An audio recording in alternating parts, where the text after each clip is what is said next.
Thank you very much for the introduction here.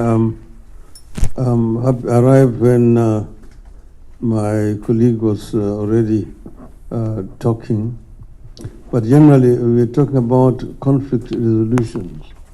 And as he has pointed out, the world is full of conflicts. The issue is how do you resolve these conflicts? The different ways, and also it depends on the nature or the type of the conflict and the causes of the conflict. My view is that if you don't address the causes of the conflict, then you cannot find a solution to the conflict themselves. We have had in our own country, Kenya, a conflict that almost ended up almost splitting the country. We lost several lives during that conflict. It was a post-election conflict. What happened was that election results were manipulated, and the parties were not satisfied with what was being announced as the result of the elections. And as a result of this, people took to the streets, and then the others reacted by using security forces to deny people the rights to demonstrate, and police used live bullets, which ended up in loss of many lives. At a stage where the international community came on stage, and led by the former Secretary General of the United Nations, Mr. Kofi Annan, the mediation exercise was initiated. I happened to have been on one side of the conflict.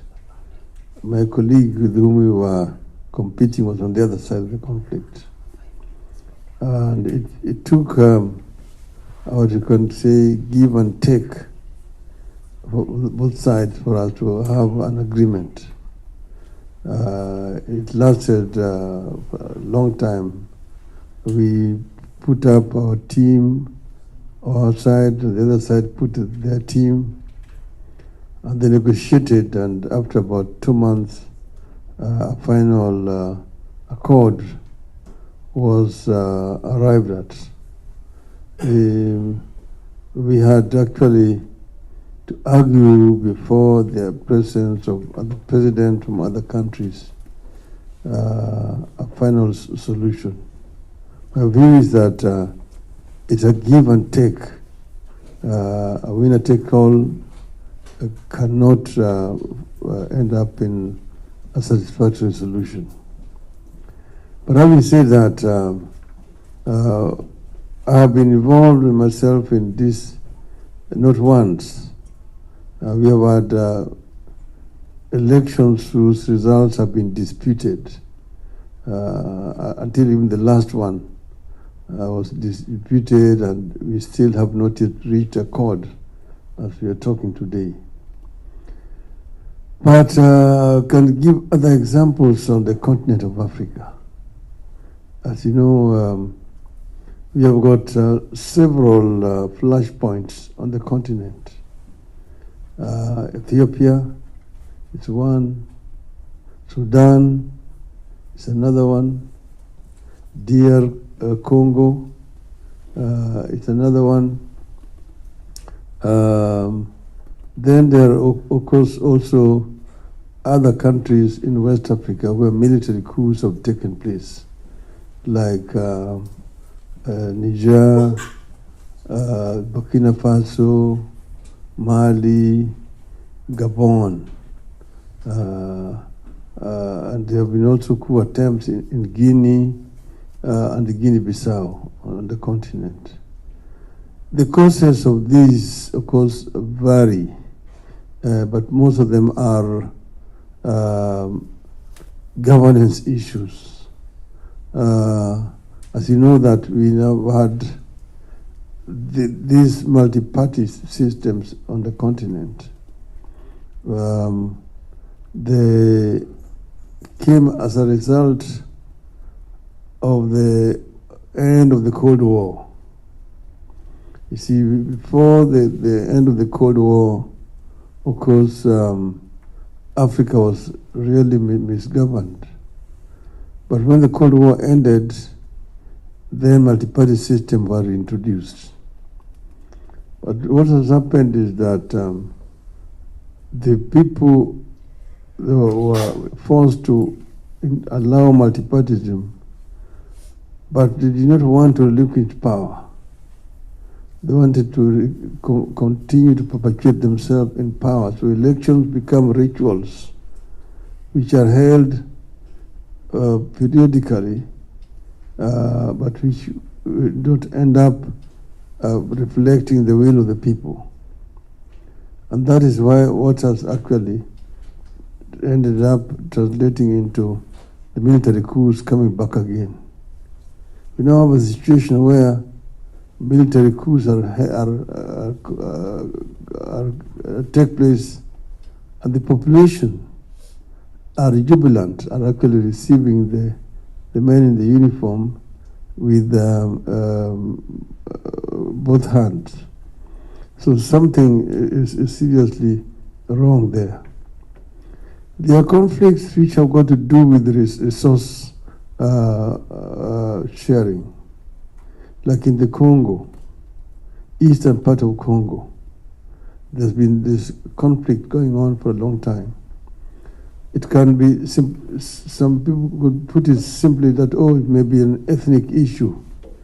But no, it is an issue, it's a conflict that has to do with the resource share or the country, or the conflict over resource sharing.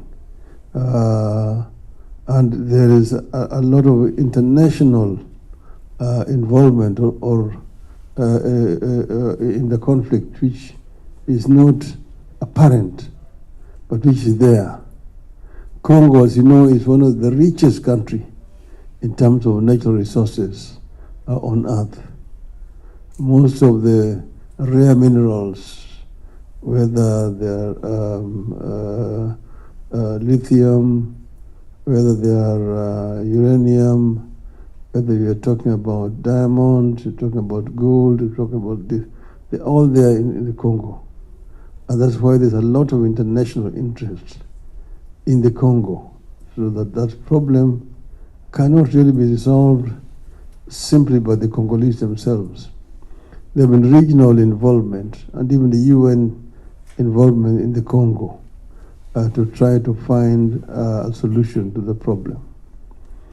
Ethiopian problem is also historical. It cannot be said to be ethnic. It has to do with governance issues and also issues of region or equitable share of resources within the country itself. It has taken quite a long time. There has been involvement of the African Union in trying to find a solution. Sudan, now you see, Sudan, they've always has been ruled by the military. And there have been attempts by civilians to gain power. Unfortunately, the military have always tried to reinvent themselves and subvert the cause of the will of the people of the Sudan.